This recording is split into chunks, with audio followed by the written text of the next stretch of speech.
Hello दोस्तों, नमस्ते, प्रणाम। आज फिर से हम आए लियो स्टूडियो में तो तोने जुड़ रहे हैं वीडियो में। आज स्टूडियो में आज कौन कौन है उस सब से मिलावैया।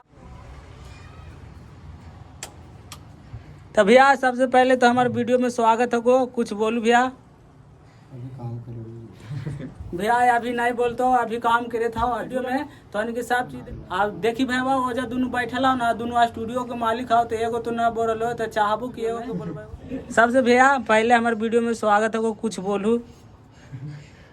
अभी नहीं क्या बोलूं। बहुत बढ़िया बढ़िया सिंगर आयल हो तो ओखनियो से मिलावैया। सबसे पहले हमारे वीडियो में स्वागत है को भैया कुछ बोलू। अभी बांध दे ठीक है अभी बांध कर तो भाई भाई एखनी बहुत लजा रहे अभी बोल तब है वह अभी स्टूडियो मालिक हो ना जहाँ पे गोंज गांज के रहा देखावैयो। देखिए इधर गोंज गांज कोची कोची के रहा जो पता ना चल वो हमारा स्टूडियो में ना एकदम माफिया आयल हो तो जुड़े रही वीडियो में ओकरा से मिलावैयो। तो देखिए भाई वह एगो सिंगर अंदर ढूक गलो है और गाना गईता तो तोनी जुड़े रही वीडियो में तो के दिखाएगा ऐसे अभी दिखा दियो कैसन सिंगर हो। तो देखी भाई वाह वही अभी गाना गईता और कैसन गावा हो वो जुड़ा रही वीडियो में तो के देखेब।